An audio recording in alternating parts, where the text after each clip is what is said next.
Welcome to Career Ambitions, the podcast for corporate professionals who are ready to stop waiting and take control of their careers. If you're tired of sending applications into the void, wondering why you're not getting interviews, and watching opportunities go to people who are no more qualified than you, you're in the right place, my friends. I'm Joanne Sparrow, former HR director turned career coach, and I've spent more than 2 decades sitting on the other side of the hiring table. That means I know exactly what hiring managers think and what they say behind closed doors. Join me on this episode of Career Ambitions, where I'm pulling back the curtains on the hiring process and unapologetically exposing the truths job seekers are never told to give you the strategy and confidence to move your career forward and land your dream job or promotion.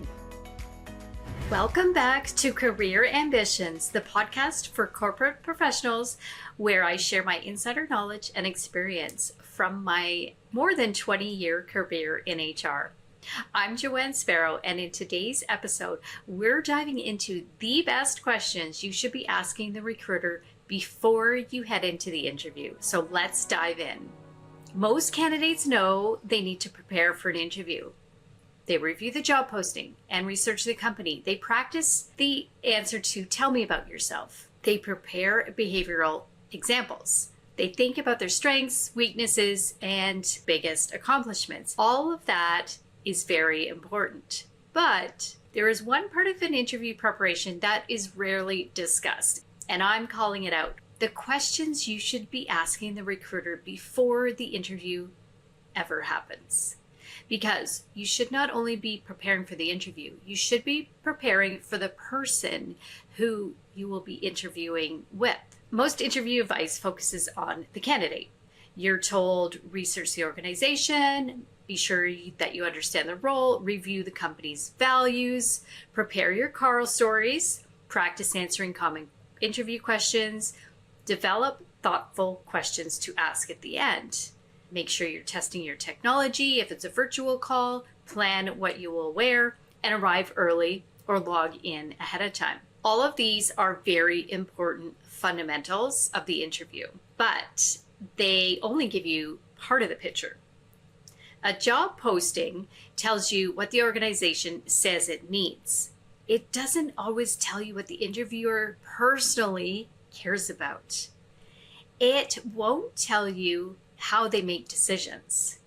It does not tell you what challenges are keeping them up at night. And it doesn't tell you how this role will make their life easier. Before the interview, candidates usually receive an email with the date, time, and names of the people you will be meeting with. You may look up those individuals on LinkedIn. That is absolutely helpful, but it really isn't enough. The recruiter has already spoken to the hiring manager. They will most likely know why the position's open, what the hiring manager is looking for, what previous candidates have been missing, what concerns the interviewer may have, which competencies are most important, and how the interviewer tends to conduct interviews. That information can completely change how you're preparing. The goal is not to ask the recruiter to give you the interview questions. The goal is to understand your audience. So here are 5 strategic questions every candidate should consider asking. Question 1.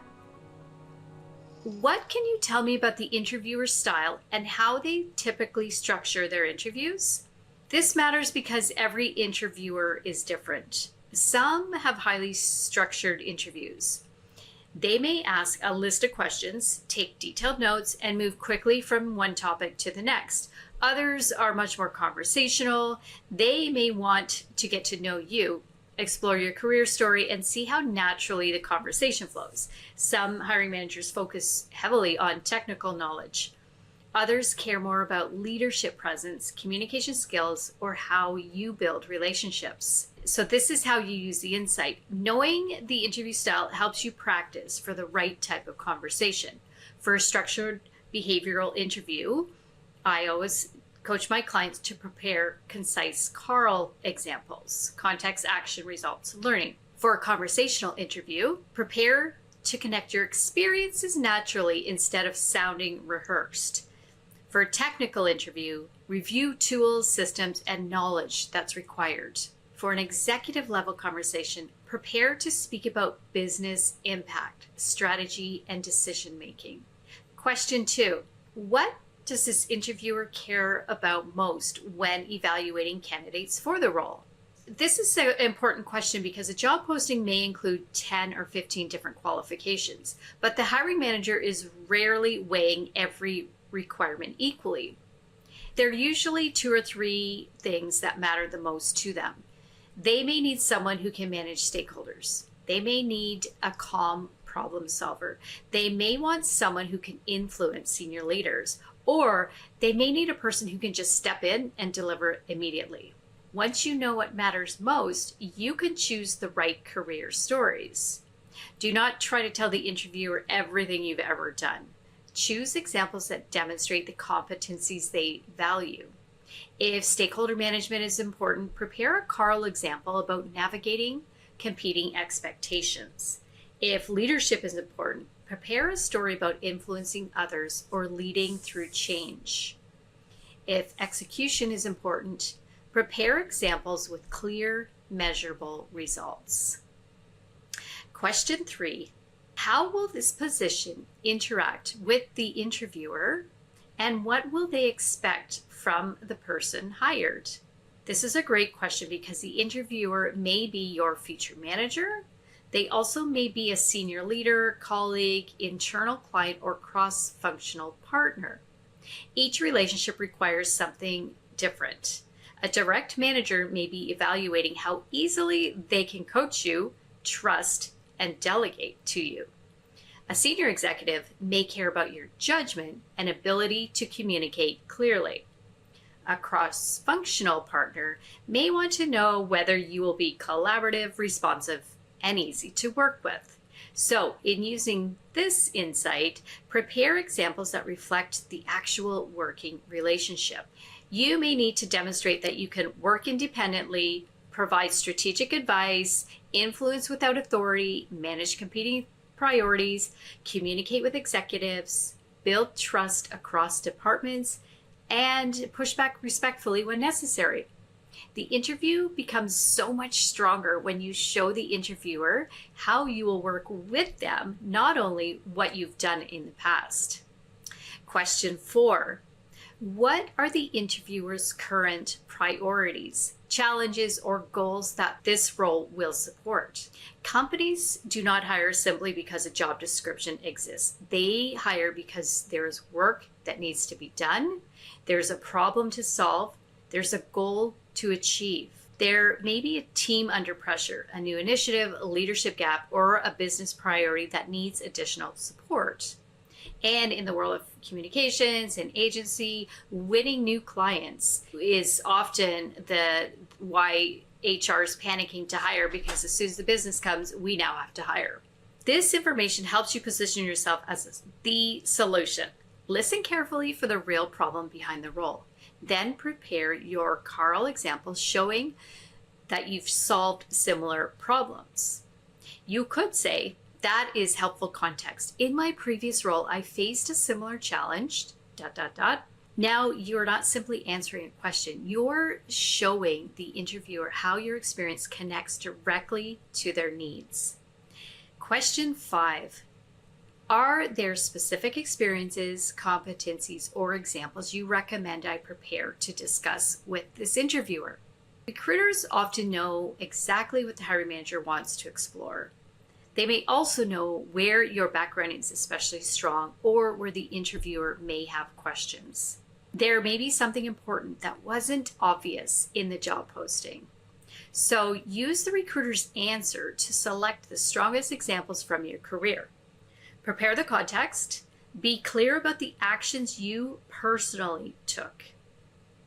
Know the result, including the numbers when possible, and be ready to explain what you learned. This question can also reveal a potential concern before the interview, and that gives you time to prepare a clear, confident response instead of being surprised during the conversation. So as a reminder, you're not asking the recruiter to provide confidential information, and you're not asking them to reveal the exact interview questions. Although I do love and appreciate when recruiters do this, You're asking for context. Most recruiters want their candidates to be well prepared. They want the candidates to succeed. It makes the recruiter look good when the candidates arrive informed, confident, and ready to have meaningful conversations. The key is to ask professionally and respectfully. You could start by saying, I want to make sure I prepare thoughtful and relevant examples. Is there anything you can share about the interviewer's style, priorities, or what they will be most interested in discussing with me? Your interview preparation should not only focus on what you say, it should also focus on who is listening. Who are you meeting with? The more you understand about the interviewer, the more intentional you can be with your answers. You can choose strong Carl stories. You can emphasize the right strengths and anticipate potential concerns. And you can connect your experience directly to the problems they need you to solve. Do not walk into your next interview knowing only the company and the job description and the names of the people you're meeting with. Understand the person sitting across from you, because the strongest candidates do not deliver generic answers. They prepare for the audience. They speak to the interviewer's priorities, and they position themselves to the person who can solve the problem. Thank you for listening to today's episode. If you found this topic helpful, I would be forever grateful if you liked and shared with someone you know who is currently looking for their next dream job. I've also linked in the show notes a copy of my free masterclass where I go much deeper on the strategy behind my clients' success in landing their dream jobs. The link is in the show notes below. Make it a great day. Thank you so much for listening to Career Ambitions. If this episode gave you a new perspective, a practical takeaway, or even a little spark of confidence you needed, I would love for you to follow the show and leave a review. And if you're an ambitious corporate professional who's ready to stop guessing and start moving with a clear strategy, I would love to invite you to my masterclass. Inside this masterclass, I teach the exact strategies my clients are using to land their dream jobs. You can learn more about the masterclass in the show notes or at joannesparrow.com. See you in the next episode of Career Ambitions.